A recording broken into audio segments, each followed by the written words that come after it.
bueno tenerte, Elvira. Es una entrevista que vamos a ir explorando como actriz. Ya te deben haber hecho este tipo de entrevistas, pero de la interacción va a surgir, ¿verdad?, la identidad de la misma que la hace distinta a otras. Así que lo que quiero que me preguntes, que me digas es, ¿cuál es tu formación actoral? ¿Cómo llegas a la actuación?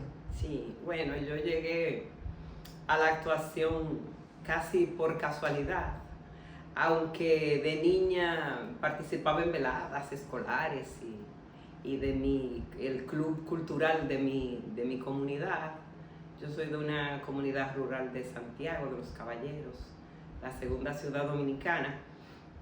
Y por suerte mis padres en los veranos me ponían en cursos, aunque fuera de bordado y tejido, de cocina, de algo. Yo siempre, nunca tenía las vacaciones libres. Y ya en secundaria yo escogía mis cursos. Ese último año, ya preinscrita para estudiar contabilidad en la Universidad Católica Madre y Maestra de Santiago, me dijeron de ese curso de teatro, y yo me inscribí para hacer mi último curso de verano antes de que ya pensaba que no lo iba a hacer más. Y resultó que ese curso lo impartía Rafael Villalona, una gran figura del teatro dominicano, que estudió en el GITIS de Moscú y que estaba ofreciendo esos talleres que eran como especie de casting para seleccionar 10 actores y actrices para formar una compañía estatal que iba a ser modélica, para replicarla en otros lugares del país. Había esa ilusión. Bueno, pero yo fui a divertirme al taller, porque yo no era de ese ambiente. Los teatristas de Santiago que participaron en el taller, incluso gente hasta de 40 años, fueron muy tensos porque sabían de qué se trataba. Yo no, yo fui a divertirme. Yo la pasaba bien, hacía todos mis ejercicios. Cuando el señor Villalona se me paraba enfrente, yo lo miraba sin pestañear, luchando con él a ver quién pestañaba primero. Y resulta que fui una de las 10 personas elegidas, como de entre 80. Y el señor Villalona dijo que había que dedicarse completamente, que nos iban a pagar un salario, pero que era para dedicación completa, y que si íbamos a la universidad, él no se podía enterar. Así que yo, que no estaba muy convencida de estudiar contabilidad, me consulté con mis padres y mi papá no tuvo ningún inconveniente. Me dijo al contrario, que esa era mi vida y mi futuro y que tenía que elegirlo yo. Y ahí me metí de cabeza entonces en ese proyecto hermoso. En ese momento, el Teatro Popular del Centro de la Cultura de Santiago, en el centro cultural con ese nombre. Y pues ahí tuve mi primera formación, una formación que yo considero privilegiada.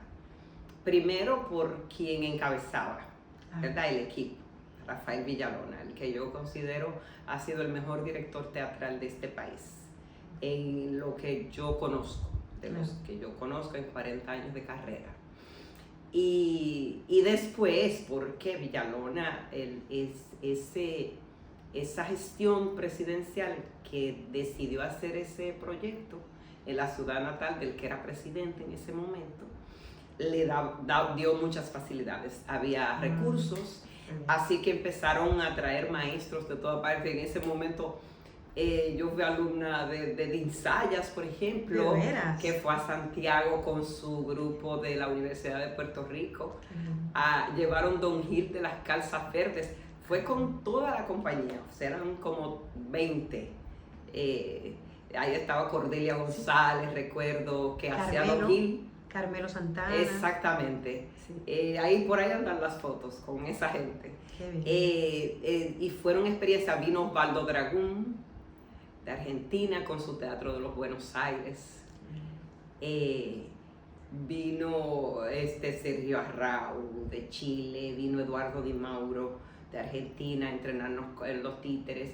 Tuvimos 2 profesores de pantomima, por ejemplo, Lavinia Plonka, una polaca que residía en Estados Unidos, que reside todavía. Y y también Alberto Robinski, un uruguayo. Así que, y así, o sea, nosotros tuvimos, y aparte de que aquí también, por ejemplo, María Castillo, que ya estaba estudiando en la Unión Soviética, cuando venía se iba a Santiago una semana por lo menos a trabajar lo que ella había aprendido ese año en Moscú. Teníamos a Fradique Lizardo, un gran folclorista dominicano, investigador del folclore dominicano, profesores de canto, de música, de danza, Armando Villamil de Panamá. O sea, aquello era realmente, era todo el día y la noche, porque después que nos pasábamos todo el día en entrenamiento, entonces había a las 4 o 5 de la tarde empezaban los ensayos hasta que Villalona se cansara, que normalmente eran las 4 o las 5 de la madrugada. Así que era taller permanentemente, y cuando traían esas figuras había un taller abierto para todo el mundo y después era todo el tiempo con nosotros. O sea, se sacaba el jugo a cualquier profesor dominicano o extranjero que estuviera, y no escatimaban recursos para que nosotros tuviéramos los mejores maestros. Y hay dos preguntas que quiero de esa formación también, hay dos temas que quiero resaltar. ¿Cómo te haces titiritera a nivel de ese reconocimiento que te hacen los maestros titiriteros como Mario Donate? Sí, bueno, justamente el TPC empezó el 7 de enero del 80 y en el 81 llegó Di Mauro. Él había estado exiliado de Argentina por la dictadura y estaba en Venezuela y llegó a trabajar con nosotros un mes. Entonces, cuando yo supe que íbamos a tener ese curso de títeres con uno de los mejores titiriteros latinoamericanos, alguna gente dijo, ay, yo sé que yo voy a manejar bien los títeres. Yo dije, bueno, yo sé que yo voy a hacer buen público de los títeres. Y pues resultó que yo quedé fascinada, quizás por la metodología y el amor que también Di Mauro le tenía a los títeres. Y yo fui una de sus alumnas favoritas del país. Así que yo también ahí me entregué con toda la pasión. Y hasta el día de hoy no siempre hago títere puro, pero muchas veces incluso incluyo títeres en mis espectáculos. Tu producción. Sí. ¿Cómo ha seguido eso desarrollándose? Bueno, pues sí, yo he dirigido para otras personas y también para mi compañía Teatro del Sol, que yo fundé en el 90 cuando me mudé de Santiago a Santo Domingo. Y yo he seguido explorando y tomo todos los talleres cada vez que hay un festival internacional de teatro aquí o que vienen colegas y hacen taller y yo tengo la oportunidad, tengo el tiempo, pues lo hago siempre. ¿Y qué tipos de títeres exploras? Yo aprendí con Di Mauro el títere de guante. Di Mauro era el guantista por excelencia, ganó premios en Europa porque su técnica era muy depurada, de él y su hermano. Pero después yo aprendí eso de Rafael Villalona. Con Rafael Villalona nosotros trabajábamos con el método Stanislavski, prioritariamente, que fue lo que él estudió en la Unión Soviética, pero él no era ortodoxo. Él creía en tener una estética más ecléctica, tomar de diversas fuentes, de diversos maestros, no ser puro en una sola escuela, en un solo método, en un solo estilo. Y quizás eso me influyó a mí, así que yo empecé a explorar otras técnicas a pesar del maestro. Como los títeres de boca, porque depende, y yo siempre hago eso en mis producciones. O sea, yo trato de no ponerme límites a mi imaginación ni a mi creatividad. Yo a veces digo que lo que yo no hago es por falta de talento, ya que no doy más, no por falta de esfuerzo. Entonces eso hace que, por ejemplo, a mí me importa mucho todo lo que es la composición del espectáculo y eso. Entonces, si tengo, por ejemplo, la primera vez que yo me salí del guante, tenía una obra en donde tenía dos niños que se perdían en un bosque y los secuestraba un gigante. Entonces, no me funcionaba hacer un gigante de guante. Así es que el gigante fue un bocón, un tipo moped, grandote, y bueno, ahí convivieron perfectamente y se notaba la diferencia.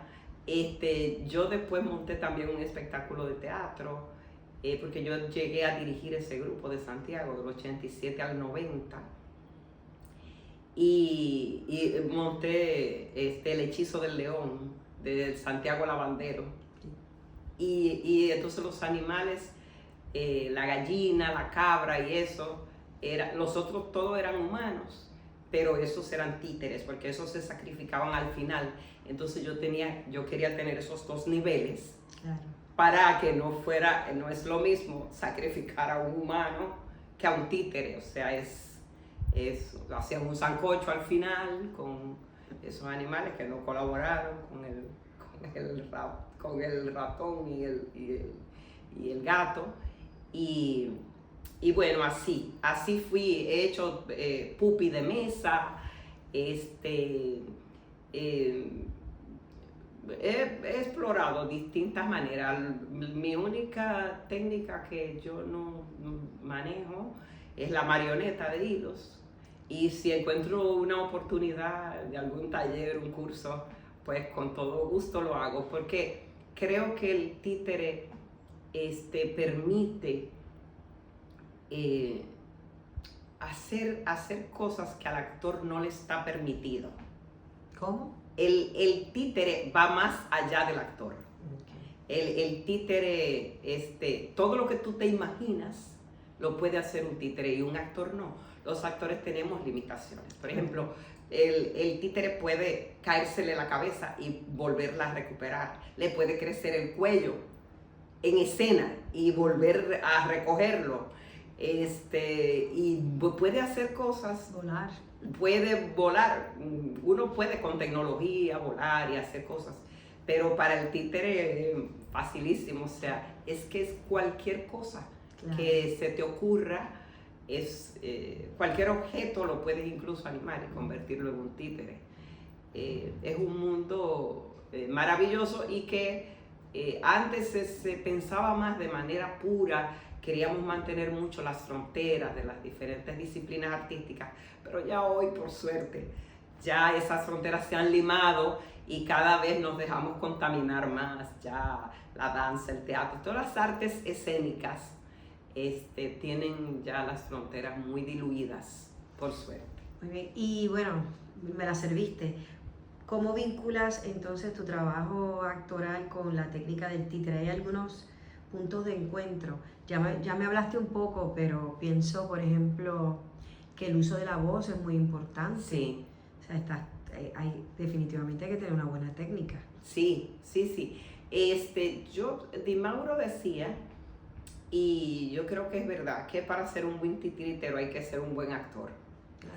Porque tú tienes que traspasar no solo un buen manipulador del muñeco, sino también un buen actor, porque es tu voz que transmite las emociones, los tonos, trabajas las pausas, las entonaciones, toda esa expresión verbal, pero no solo verbal, sino gestual también incluso. O sea, tener esa conciencia de esa vida que tiene que cobrar ese objeto, ese muñeco. Es muy importante que el intérprete lo sienta. Y por supuesto, a mí toda la formación que yo tuve, Rafael Villalona decía en algún momento, pero yo no sé si es para enciclopedistas, que nosotros lo estamos formando a ustedes, porque la gente a veces se encontraba exagerado en la cantidad de asignaturas y de disciplinas que nosotros tomamos, y él Una vez íbamos a montar Romeo y Julieta partiendo del Carnaval de Santiago y él contrató a un profesor para que nos enseñara a manejar los fuetes que usan los diablos de Santiago y así, o sea que, pero todo eso que quizás en ese momento uno no le veía la utilidad, a mí me ha sido útil como actriz y como directora. El trabajo con la pantomima, por ejemplo, con la danza, la música, todo eso ha sido vital para mi desarrollo como intérprete y como directora. Y todavía hoy, 40 años después, yo participo en un montaje, por ejemplo, yo participé como actriz en un montaje que hizo el Teatro Guloya, El Banquete, y hacíamos doble personaje sin vestirnos del otro, sino que cambiábamos de personaje solo con algún trabajo corporal. Claro. Y por ejemplo, junto con un actor y bailarín cubano, Orestes Amador, ya dominicano, porque tiene muchos años aquí, nosotros hacíamos, por ejemplo, una caminata en hiperlento, ambos nos encontrábamos en el centro del escenario, y yo que dirigí la Escuela Nacional de Teatro, después, los que eran alumnos de aquí, me decían, pero directora, usted puede hacer ese hiperlento. Y yo, pero claro, ¿tú crees que yo no tengo un entrenamiento corporal? Es decir, que mientras menos límites tiene el cuerpo de un actor, más podrá prestárselo adecuadamente al personaje. Muy bien. La voz igual, el títere obviamente y ciertamente exige un entrenamiento quizás más diverso que el teatro de actores, porque cuando uno maneja distintos títeres en un solo espectáculo, tiene que tratar de hacer una voz que vaya con la máscara del muñeco. Normalmente eso pasa y salir con voz. Y salir con voz. Yo tuve muy buenos maestros de la voz también. Tuve una sobrina de una actriz, la actriz que ha sido más famosa dominicana, María Montes, una sobrina de ella, María Gracia Vidal, que trabajó con el Royal Theatre de Londres, que era un teatro cantado, y ella trabajaba ampliándonos el registro vocal, trabajando con el piano y una técnica muy buena, pero también tuve clases de solfeo, cantado, de respiración con Bienvenido Miranda, de lectura de clásicos, bueno, mucho. Y sigo estudiando, yo no paro. Claro, claro. A mí me gustaría que nos contaras y ojalá revelaras todo de cómo construyes un personaje. Bueno, sí. Lo primero que yo hago, porque lo aprendí, creo que es muy útil, es hacer el estudio del texto, ¿verdad? Del personaje como lo plantea el autor, que no quiere decir que yo le haga caso del todo, ni como directora, ni como actriz. Claro que como actor uno tiene ciertos límites que los da el proyecto de la dirección. O sea, no es todo lo que tú quieras. Claro, cuando conviven una actriz y una directora en un mismo cuerpo, a veces cuando uno trabaja solo de actriz tiene que mantener a la directora a raya, porque la directora siempre tiene el impulso como de querer hacer las cosas a su manera. Pero hay una dirección y hay que acatarla, y uno puede hacer sugerencias y propuestas, pero la última palabra lo tiene la dirección. Así es que después entonces que yo tengo y que ensamblo con la dirección cuál es la idea, la premisa, para mí es muy importante que quien dirige tenga claro su proyecto, cuál es su premisa, qué es lo que defiende, cuál es la idea que defiende. Porque un mismo texto incluso puede servir a ideas diversas, incluso opuestas. Tú puedes poner incluso un montaje a jugar en contra tuya, de tus ideas, y eso es fatal. Entonces, a mí me gusta eso. Y yo trato de entonces que mi personaje, yo tenerlo claro, lo analizo hasta donde sea posible. A veces aquí las agrupaciones estables han desaparecido mucho y tenemos ventúes, como le llamamos aquí, porque es un término que viene de la música, ventú, Sí. que armaban orquestas improvisadas para tocar en una boda o en alguna fiesta, y como era así, se le llamaba el ventú. Y entonces nosotros le decimos así, un ventú, nos juntamos para una producción, y cuando esa obra termina, ya no hay compañía. Entonces, pasa mucho eso. Entonces, después también yo trato de hacer pasar el personaje por mi cuerpo.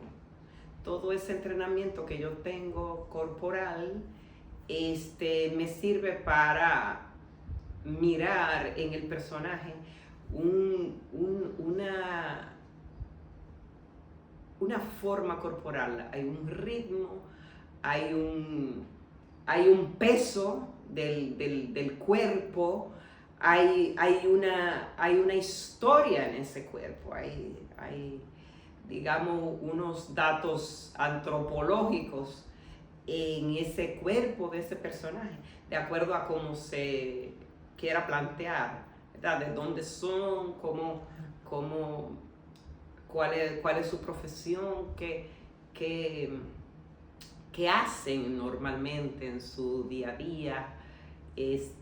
Así, para mí es muy importante esta parte, y trato de, si no estamos en la misma sintonía, a veces la dirección y yo, pues yo trato de negociarlo, ¿verdad? Y eso, por ejemplo, este caso de que yo estoy ahora trabajando Bernarda, yo siempre vi a Bernarda un poco más voluminosa que yo, un cuerpo más pesado, de una mujer que no hace esfuerzo físico, y que come bien, que tiene una servidumbre, que tiene, y además esa señorona, no solamente en actitud, sino también en su físico, pues para mí era importante eso, lo tuve que negociar mucho, pero yo creo que le aporta, porque ese peso. ¿Estás usando relleno en la obra? Sí. Mira qué bien, ¿verdad? Es que tú eres sumamente delgada. Sí. Cierto es. Sí, entonces se trabajó mucho eso, pero esas cosas, por ejemplo, son importantes. Y como yo siempre digo, y le pido a los actores cuando yo dirijo, de el máximo. Yo trato de hacer eso. Me dicen, levanta el pie derecho, y yo lo levanto hasta donde yo pueda. Después el director dice, no, bájalo a 90 grados, a 45, pero no queda más corto porque yo doy el mínimo, sino que yo doy el máximo, y después el director ajusta. Entonces yo trato de hacer eso, porque como directora me gusta eso también, que el actor pueda dar el máximo, no el mínimo. Y a las obras, los textos, yo le pido eso. De hecho, yo tiendo, como yo digo, a darle una vuelta de tornillo a muchos momentos de obras que yo dirijo. En algunos casos le pido permiso a los autores, en otras no me es posible, por razones diversas. Pero yo siempre esperando que los autores me lo perdonen, pero, o sea, trato de eso, de explorar a todo lo que yo pueda, que el tiempo lo permita. A veces aquí se hace montaje en un mes o mes y medio. Y que sea el director el que vaya podando. El que pode, Okay. o que pida más, o lleve para allá o para acá. Así es. Sí, en tu trabajo como escribí hoy hay mucha armonía con la directora y es como si los tres hicieran Bernarda. Ajá. Eso está muy lindo. Yo sigo Sí. pensando esa sensación que uno se lleva. Es como si los tres, yo no sé si es que se llevan bien, porque yo a Fidel no lo conocía, ¿entiendes? Sí, sé Claro, la amistad sí, tuya sí, con sí, María, pero es como, no sé, somos muy amigos. O es como si sea, tú los entendieras a ellos. Somos contemporáneas, aunque ella fue mi maestra y mi directora, nunca trabajamos en el mismo grupo, hemos coincidido en pocos montajes. Y a Fidel ha sido escenógrafo de espectáculos que yo he dirigido o en los que yo he estado, pero también es mi amigo personal. Yo soy como del círculo B de Fidel y son gente que yo quiero mucho porque es gente que ama la profesión y eso también yo lo he copiado de mi maestro Di Mauro, que él decía, el que hace teatro tiene el 50% de mi cariño, el otro 50% se lo gana de otra manera, pero ya lleva un 50 con eso, solo con eso. Pues se ve te ves muy orgánica porque es como una gran comprensión del personaje y una gran comprensión de la dirección escénica. Eso es lo que yo estoy tratando de verbalizar. Sí, yo soy un amante de Lorca, porque en mis estudios yo tuve también, el señor Rafael Villalona nos hizo leer desde Grecia hasta la Edad Media todo lo que se había escrito. Y después, claro, que era imposible leerlo todo de ahí en adelante, entonces se fueron seleccionando autores, pero hay autores que eran inevitables. Lorca, Racine, Molière, algunos de los otros españoles, o sea, todo, Chekhov, y no era una obra, no, todo lo de ese autor. Entonces uno hacía reportes de lectura y te iban poniendo en una pizarra unos cuadritos con colores que indicaban cuáles obras ya tú habías leído. En ese tiempo no había ni Google, ni ChatGPT, ni nada de eso para que te hiciera el trabajo. Así que para tú llenar tu ficha de lectura tenías que haber leído la obra. Haber leído. Bueno, entonces, ¿cuántos años llevas de carrera? 44 ya este año. Pues yo empecé en el 80. En el 80. Bueno, sí. Pues a mí me interesa. Iba al preescolar. O sea, que casi como toda la vida. Toda la vida. Toda la vida. Sí, sí. A mí me gustaría que hablásemos un poco de, como actrices, esa parte de la relación laboral que rompe con esa teoría de esa actriz iluminada, dotada, como eres tú, pero nadie repara en qué comes o cómo comes. ¿Sí? Quizás en qué comes, pues te mantienes delgada, pero cómo comes, cómo subvencionas la casa. Sí. ¿Cómo se pagan las cuentas? ¿Cómo eres una... ¿Crees que la actriz es una trabajadora, por ejemplo, claro, en el sentido de la clase obrera? Mira, siempre. Esa fue una de las enseñanzas de Rafael Villalona también. Y fíjate, yo más que nadie, porque yo empecé y mi cargo era actriz estudiante y me pagaban un salario y el salario era más de 3 veces el salario mínimo en ese momento. Así es que yo entré como digamos, dentro de un ámbito profesional, sí, en donde se consideraba, claro, Villalona logró eso porque él dijo, yo quiero dedicación completa. Entonces, si tú quieres dedicación, tienes que pagar porque la gente tiene que tener cómo vivir. Y siempre, él incluso, en todos los aspectos, él siempre cuidaba, aunque éramos un grupo del Estado, que el Estado pagaba las producciones y todo, él decía, vamos a hacer funciones a precio especial, pero no gratis, aunque estuviera todo pago el montaje, porque él decía, porque le hacemos daño al teatro independiente, porque entonces los otros actores que no tienen los recursos que tienen ustedes, tienen que, y si el público se acostumbra a que el teatro es gratuito, entonces no va a pagar por las otras obras de los otros colegas. Y desde siempre yo en alguna revista por ahí de teatro famosa, latinoamericana, yo di una entrevista y dije eso y se malinterpretó. Parecía como que yo era una persona muy materialista, pero yo pienso que tú debes vivir de lo que tú haces. Es una profesión, un oficio como otro cualquiera. Y debes vivir de eso también. Si tú vives en eso, debes vivir de eso y con dignidad.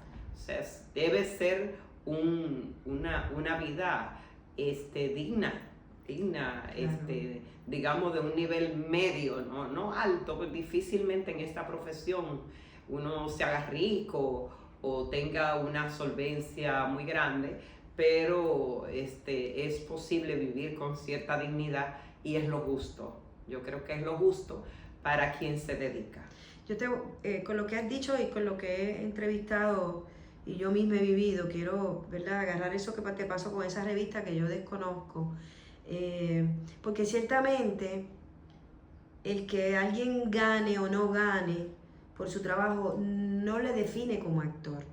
Yo encuentro que hay confusión, porque existen los actores de las iglesias que trabajan muy bien, existen los actores comunitarios, que es esa comunidad que formula su propia expresión teatral para X o Y actividad, pero estamos hablando del que es obrero, que es todos los días que va a trabajar, o por lo menos está en la fila esperando que le llamen, o está pensando cómo va a formular su propio proyecto.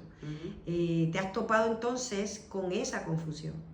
Sí, aquí hubo una época en que se quería ver al teatro como con un romanticismo de que se trabajaba por amor al arte y eso lo que lograba era mucha deserción de muchos colegas con muchísimo talento, porque entonces era gente que se tenía que dedicar a otras actividades para poder pagar sus biles, para pagar su casa, para pagar su comida, su transporte, los gastos, porque es como decía un compañero de Santiago, Víctor Checo, no es que yo sea materialista, es que yo tengo la mala costumbre de comer 3 veces al día. Y cuando voy al supermercado y le digo que soy actor y que yo no cobro por trabajar, el dueño del supermercado no me quiere dar la compra. Me la cobra igual, claro, que al ingeniero, que al abogado, que al médico. Entonces, esto yo pienso que es muy importante. Esto es un trabajo igual que cualquier otro, y yo eso lo voy a defender siempre. Y yo soy una obrera, o sea, yo lo que no hago es, hay gente que incluso, aunque he hecho un montón de cosas asociadas a la carrera. Por ejemplo, yo trabajo en el Ministerio de Educación y lo que hago está asociado a mi conocimiento teatral. Yo soy técnico curriculista de educación artística en el campo de las artes escénicas. Qué bien. Y de las artes escénicas teatro, porque hay otra compañera que trabaja lo de danza. Entonces es un trabajo asociado que no me impide ser artista. O sea que tiene varios trabajos dentro del campo. Sí, ese digamos que yo decidí ya quedarme en ese trabajo. Pero ese no te cuestionan. Los actores aquí, eso sí no tenemos, los artistas, seguridad social. El artista que no está empleado en una compañía del Estado o algo, no tiene seguridad social. El día que no puede trabajar más, no cobra un peso más, a menos que se logre por un caso excepcional que el Estado, por un decreto especial presidencial, le ponga una pensión. Pero tú no cotizas en la seguridad social para tener una jubilación, un salario de retiro, de vejez. No existe aquí. Pero entonces, sin embargo, cuando hablas de que eres empleada y preparas los currículos, tu salario ahí nadie te lo cuestiona. No. Nadie cuestiona que cobres como empleada. No. Por eso que los contrastes. Claro. Como actriz, pues, pero ¿por qué cobras? Eso debe ser amor al arte. Sí. Pero acá nunca nadie te lo ha cuestionado. Al contrario, si no cobras hay un problema. porque Claro. se veía muy mal el Estado, el gobierno, ¿verdad? Con Claro, patrono. sí, sí, y era Pero, un sueldo bastante digno. sí, sí, pero eso no te lo cuestionan, te No, cuestionan. no, Sí. no, sí, porque ese como que sí es un trabajo. Hay que, solo pues sí, sí, entonces en esa misma línea, para no perder este calor en el que hemos entrado, tú has participado de la organización de los actores. Sí, oh, sí, Todavía sí. has sido presidente He del... presidido el Colegio de Artistas de Teatro, que ahora está como la Bella Durmiente. Pero tienen una unión ahora. Hay algunas agrupaciones, pero no funcionan como debería.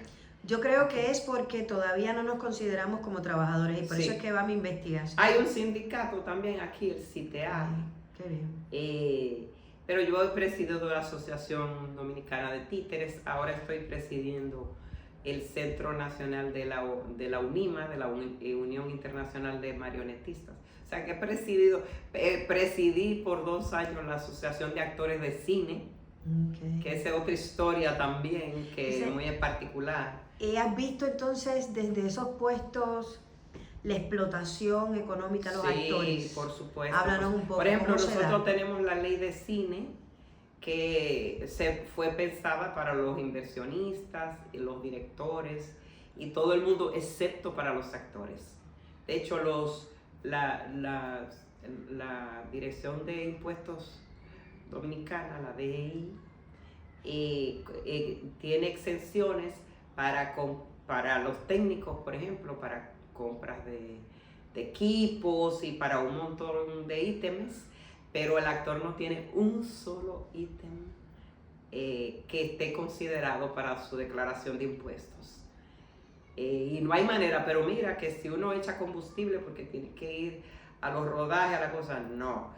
Que el vestuario para ir al Media Tour, no, nada, ellos no consideran nada. Y la ley no nos contempla. Entonces, esa ley se hizo sí, y por eso nuestra Dirección General de Cine pues ha puesto unas tarifas con un tope arriba del pago de los actores por papel, si es principal, protagónico o secundario. ¿Consideras eso un adelanto? No, porque lo hemos discutido cuando yo fui presidenta de ADAC con la gente de la DG Cine, que yo le decía a la directora de DG Cine. Ah, espérate, tú hablaste de tope. Tope arriba. Ah, no mínimo. Techo. O sea, que no puedes ganar más de eso. Ajá. Entonces, tú tienes un tope arriba que parecería lindo, pero resulta que es lo que yo le decía. Por ejemplo, por ponerte un ejemplo, 800,000 pesos es un actor en papel secundario. Pero 8 pesos, como le decía yo a la directora de cine, es menos que 800,000. O sea, al no haber un tope abajo, es cualquier suma entre 0 y 800,000. O sea, es como un engaño. Es terrible. Y entonces pasa que muchos compañeros todavía, muchos colegas, queriendo quizás participar en la industria que está en crecimiento aquí y ofrece mucho trabajo, aceptan cualquier salario, algunos colegas.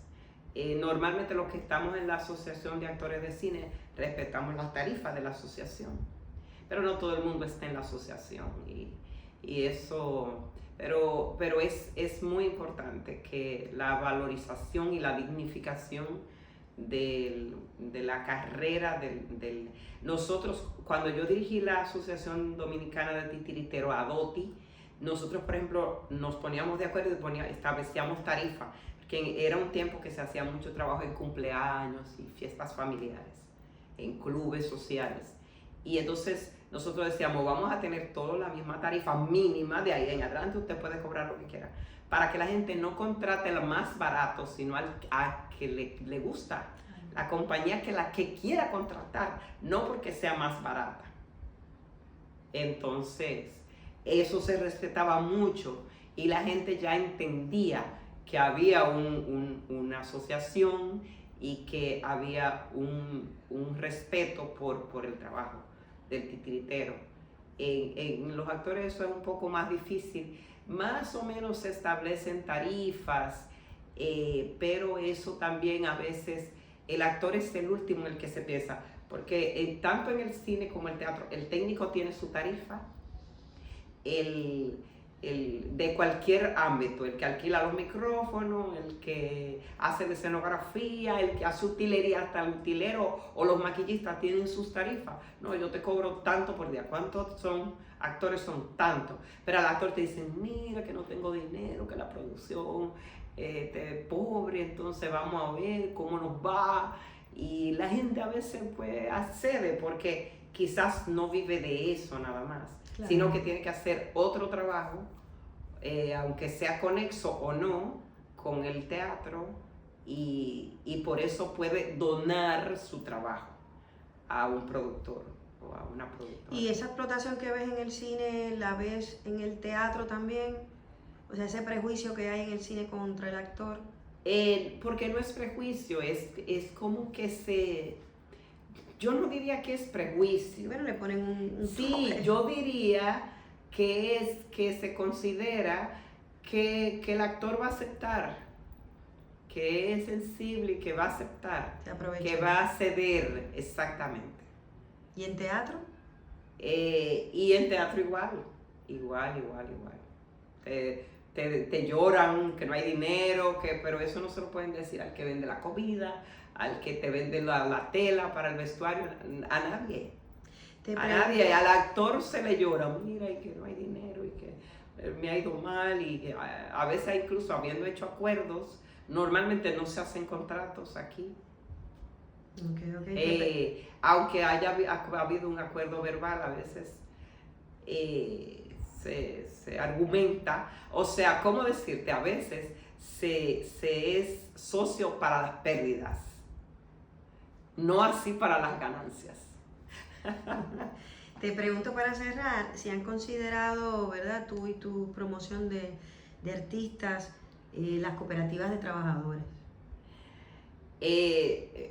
Hay, creo que una cooperativa pero aquí muchas cooperativas están muy desprestigiadas, entonces, pero no ha habido así como un intento grande una vez una productora nuestra, Yani Paulino, propuso hacer como una especie de asociación de productores, que ella planteaba el hecho de, para difundir las obras, hacer como algo cooperativo, tener un galpón donde guardar utilería, vestuario, mobiliario, de modo que todo el mundo le pudiera dar uso, y no que cada quien tuviera lo suyo o lo tenga que donar, y nunca hay como un acervo de eso, pero eso no ha prosperado.